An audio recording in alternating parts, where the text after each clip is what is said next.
Je sais ce que vous vous dites, vous pensez « Ah, enfin un vulgaire un peu croustillant ». Moi aussi, je pensais ça.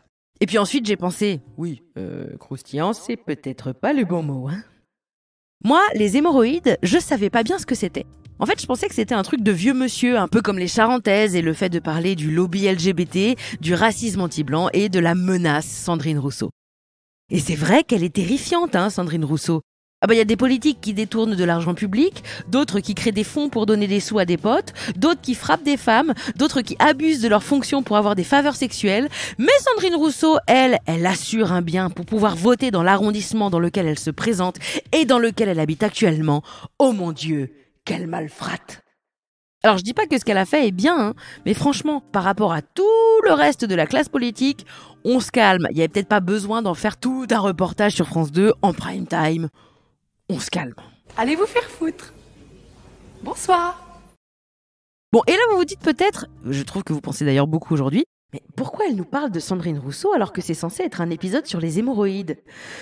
Alors, je vous dirais bien que c'est parce qu'elle évolue dans un univers de trous du cul et qu'elle est celle qui vient les démanger, mais c'est pas chic pour elle.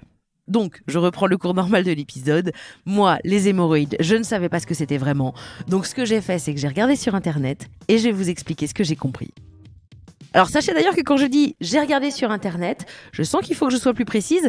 J'ai regardé sur Internet dans le TGV à 9h50 du matin. Voilà. Et quand on va sur des sites comme proctologue.com, c'est des sites pour les connaisseurs et que donc il y a des photos. Voilà, beaucoup de photos, des gros plans notamment. Je tiens à présenter mes excuses à toute la voiture 12 du train Inouï 8609 du vendredi 10 avril. Vraiment, on est ensemble les gars. Papa, maman, les gars, désolé. Je ressens comme une envie de m'isoler. Donc voilà, tout ça pour vous dire que des hémorroïdes, tout le monde peut en avoir, hommes, femmes et même, mais c'est plus rare, les enfants. Mais en général, si ça commence, eh bien ça peut commencer à l'adolescence. Et franchement, je pense qu'il n'y a aucun âge cool pour avoir des hémorroïdes, mais qu'en avoir à 14 ans, c'est vraiment chaud.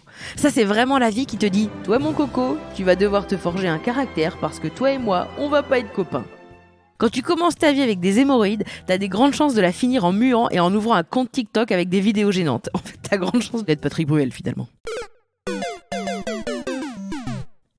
Donc des hémorroïdes, qu'est-ce que c'est ? Vous le savez, nous les humains, on est, pour résumer, un gros sac de sang. Alors, je sais, ça fait insulte, mais c'est pas mon but du tout. Du coup, pour essayer de changer un petit peu cette tendance, je vais même vous dire, on est un gros sac de sang avec une forme cool. C'est mieux ? Le sang est distribué partout dans le corps par les veines. Ouais, je sais, breaking news.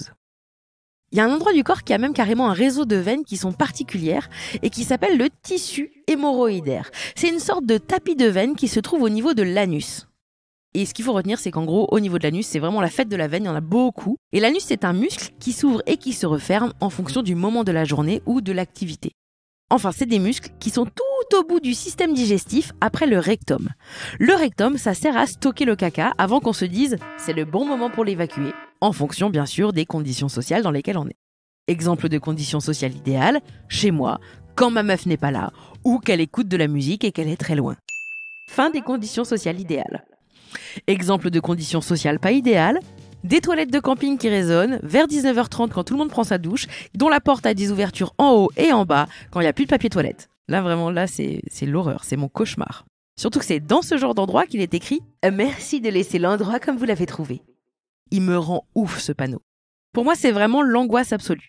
Parce que je sais comment les gens peuvent laisser des toilettes, j'ai été serveuse, j'ai dû nettoyer, j'ai vu des choses horribles, mais en fait pour qu'on en soit au point qu'on y trouve systématiquement une affichette nous expliquant la marche à suivre, c'est dingue. Je veux dire, on l'a déjà fait 1000 fois et même précisément, on va aux toilettes 2500 fois par an.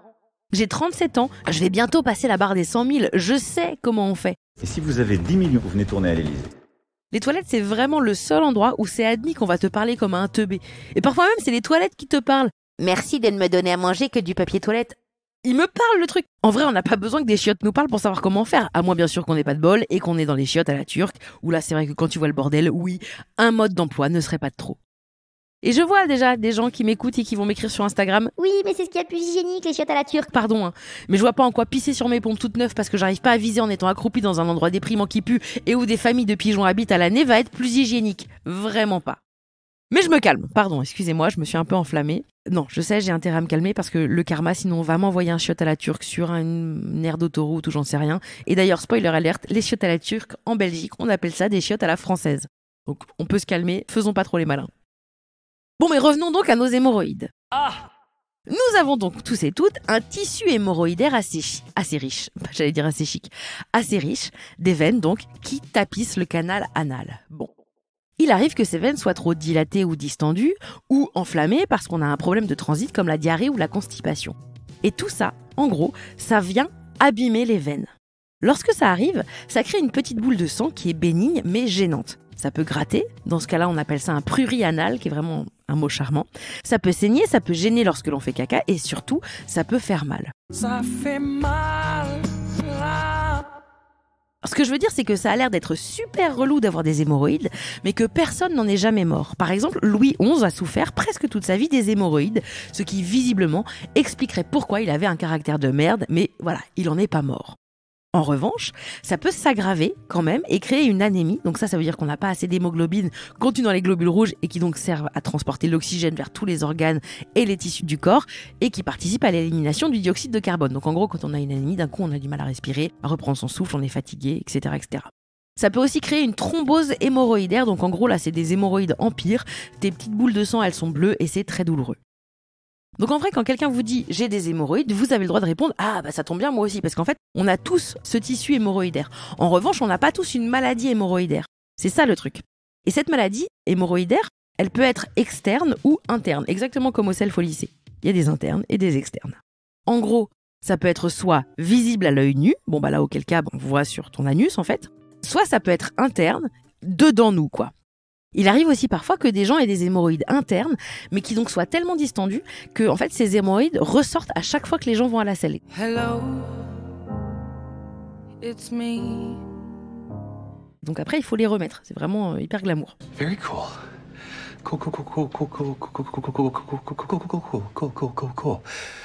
Cool.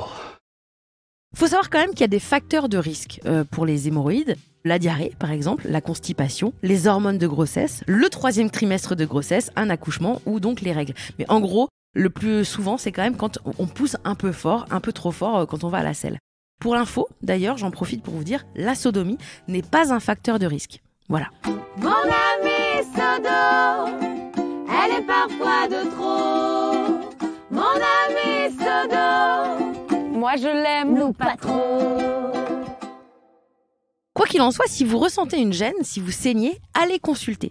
Je sais, on a honte, mais allez-y vraiment. Parce que des hémorroïdes, je vous l'ai dit, c'est gênant, mais c'est pas grave. Mais que si ça se trouve, c'est pas ça. C'est pas des hémorroïdes. Et que peut-être, en fait, cette gêne signifie quelque chose de plus grave. Pour faire votre examen, votre médecin peut être amené à regarder, à toucher et à utiliser des instruments pour vérifier ce que vous avez. Et en consultation notamment, votre médecin pourra être amené à utiliser l'outil médical qui a le plus cool nom de tous les objets médicaux, c'est un anuscope. En gros, c'est une sorte d'outil qui s'allume, qu'on met doucement dans les fesses avec de la vaseline et qui permet de voir à l'intérieur du canal anal. Si vous voulez voir comment ça fonctionne, il y a le youtubeur Cacadoc, très bon nom aussi. Et alors lui, il est super, c'est un gastro-entérologue qui explique vraiment tout son métier dans des vidéos que je vous conseille. Surtout que contrairement à moi, il est médecin déjà, et il est super sympathique. Enfin, ça c'est pas contrairement à moi, je pense que je suis un peu sympa aussi. Bon, vous déciderez aussi. Bref, en tout cas, allez découvrir sa chaîne, Cacadoc. Mais en tout cas, Anuscope, j'adore. Parce qu'en fait, en gros, c'est une sorte de télescope, mais pour l'anus, voilà. Et comme pour le télescope, ça permet de regarder la Lune. C'est nickel. One small step for man, one giant leap for mankind. Mais en gros, si vous allez là-bas et que vous êtes un peu timide, n'oubliez pas que votre médecin, il envoie toute la journée des anus. Donc, à moins que le vôtre ne fasse de la musique classique ou parle allemand, il ne va rien se dire du tout sur le vôtre. Vous serez juste le 15e de la journée. Et alors, normalement aussi, l'examen n'est pas douloureux. Si c'est douloureux, votre médecin doit trouver une autre solution. Et bien sûr, encore une fois, cet examen ne doit pas se faire sans votre consentement. C'est hyper important. Alors pour soigner les hémorroïdes, il y a des pommades qui peuvent avoir un rôle anesthésiant, décongestionnant, lubrifiant et ou anti-inflammatoire. Il peut y avoir des médicaments à prendre par voie orale. Il peut y avoir aussi des opérations chirurgicales au laser, par exemple, pour couper un bout d'hémorroïde qui va pas ou des trucs comme ça. Et pareil, il peut y avoir une opération qu'on appelle à l'élastique et ça c'est assez impressionnant.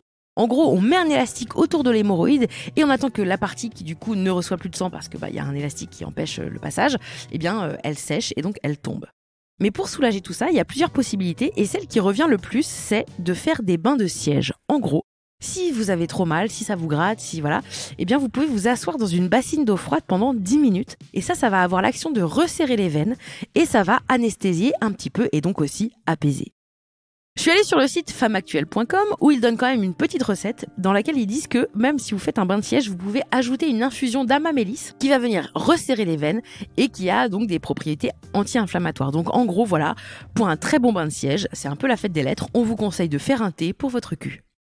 Enfin, sachez que sur adieuhémorroïdes.com, qui est un vrai site avec des très très beaux dessins des années 80, et bien sûr, adieuhémorroïdes.com, ils annoncent que Neil Patrick Harris, Barney Stinson dans How I Met Your Mother, Marilyn Monroe, le couple Beckham, c'est-à-dire Victoria et David, ou encore même Whitney Houston ont déjà eu des hémorroïdes, et même George Clooney. Ce à quoi j'ai envie de dire, évidemment, les hémorroïdes. What else?